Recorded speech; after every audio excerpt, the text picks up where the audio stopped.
শুনলাম আমাদের পশ্চিমবঙ্গে নাকি বাবরি মসজিদ হচ্ছে? বাহ! বাহ! বাহ! খুব ভালো খবর। বাবরি মসজিদ হচ্ছে আমাদের এখানে। এতে তো একটা অনেকদিন পর আমাদের পশ্চিমে কোনো রাজনীতিবিদ ভালো কিছু ভেবেছেন। মানে আমরা আমরা তো খুব খুশি। মানে আমার নাম যখন মমতাজ আলী, আমি তো খুশি বটেই। মানে আমি ভীষণ খুশি। একটা বাবরি মসজিদ ভেঙেছিলি, এবার দেখ আরেকটা নতুন বাবরি মসজিদ তৈরি করে দিচ্ছি আমরা। হ্যাঁ, মানে অনেক কিছু কত পরিবর্তন হবে আমাদের রাজ্যের বলুন? হুম?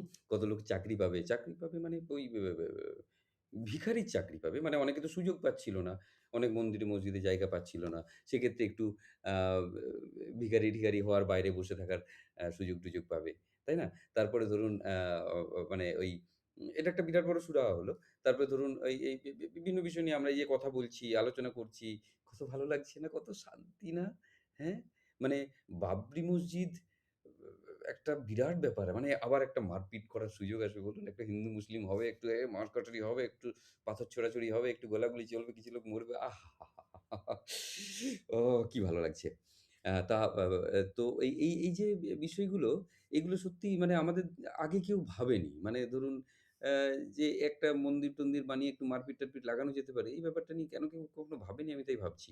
মানে ধরুন এই যে এই বিষয়টা নিয়ে একটা নিউজ পেপারে লেখালেখি বেরোবে। তারপরে আপনার বিভিন্ন টিভিতে, হ্যাঁ? ঘন্টাখানেক আ আ বসে আপনারা কথা বলবেন, হ্যাঁ? একটু মারপিট, দাঙ্গাদাঙ্গি হবে, চেঁচামেচি হবে, চিৎকার হবে। ওহহো! এখন থেকে গা শিউরে নিচ্ছি কত ভালো লাগবে। তারপরে চা দোকানে, হ্যাঁ? চা দোকানে ভিড় বেড়ে যাবে। নিউজ পেপার পড়বে সবাই, দিয়ে আলোচনা করবে। বাবরি মসজিদ, আরো কি সব মন্দির-টন্দির এইসব নিয়ে হবে। চায়ের পর চা চলবে, হ্যাঁ? তারপরে চা দোকানদাররা খুব আ ডেফিনিটলি তারা খুব আনন্দ পাবে। মানে তাদের বেশি বিক্রি হচ্ছে। তো রাজ্যের উন্নতি হচ্ছে। বাহ! খুব ভালো সিদ্ধান্ত। মানে আমি তো মনে করি যে আম এরকম সিদ্ধান্ত অনেক আগে নেওয়া উচিত ছিল। কারণ আমরা তো সেই আমরা তো পরাধীন ছিলাম শুধু ব্রিটিশদের সময়। তার আগে তো মুঘলদের সময় আমরা স্বাধীনই ছিলাম। আবার এখনো স্বাধীন। তো আমরা আবার মুঘলে ফিরে গেছি। সেই বাবর, হনুমান কি না সরি বাবর, হুমায়ুন আ এসব যেমন ছিল এখনো সেরকম বাবর, হুমায়ুন এরা আছে আরকি। হ্যাঁ? তো বাহ! খুব ভালো। খুব ভালো খবর, খুব ভালো জিনিস এবং আমি মনে করি যে এগুলো হওয়া উচিত। আম তাতে করে অনেক বেশি ভালো হবে। আমার মাঝে মনে হয় যে শ্রীপরম চক্রবর্তী মহাশয় যে বলেছিলেন না যে আমি পায়খানা বানাবো।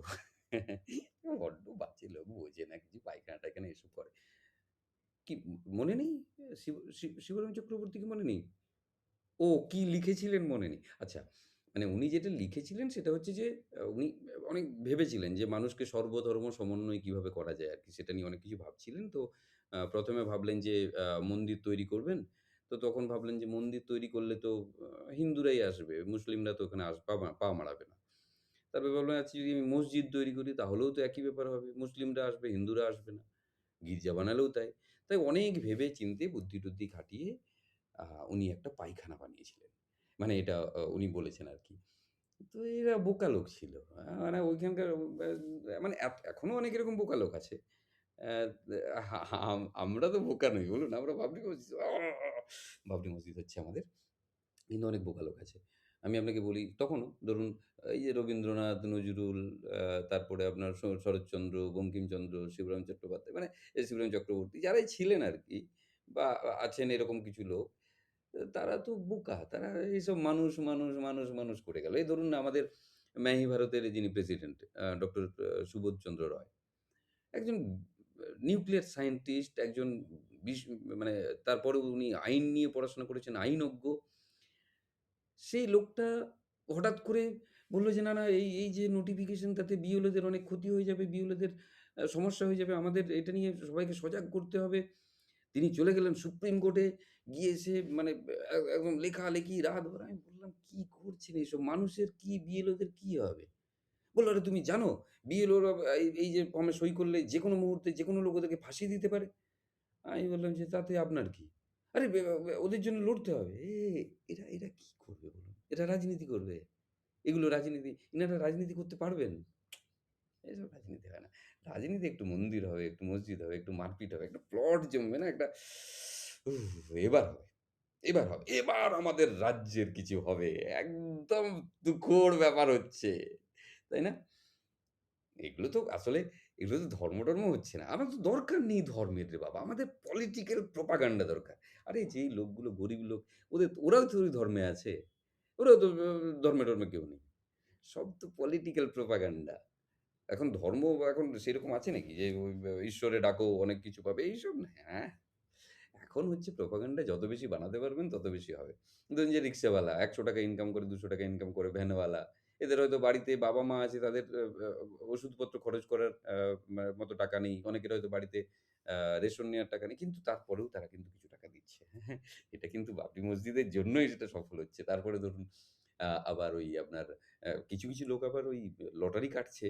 ভগবানের সাথে একটা চুক্তি করছে। মানে ভগবান বা ঈশ্বর বা আল্লাহ যাই বলুক আরকি। চুক্তি করছে যে আমাকে লটারি পাইয়ে দাও। যা পাবো তার 50% আমি বাবরি মসজিদে দিয়ে দেবো। মজাদার ব্যাপার হচ্ছে। তো যাই হোক, মোটামুটি সবকিছু নিয়ে দারুণ হচ্ছে। আমাদের পশ্চিমবঙ্গ এগিয়ে যাচ্ছে। এভাবেই এগোক।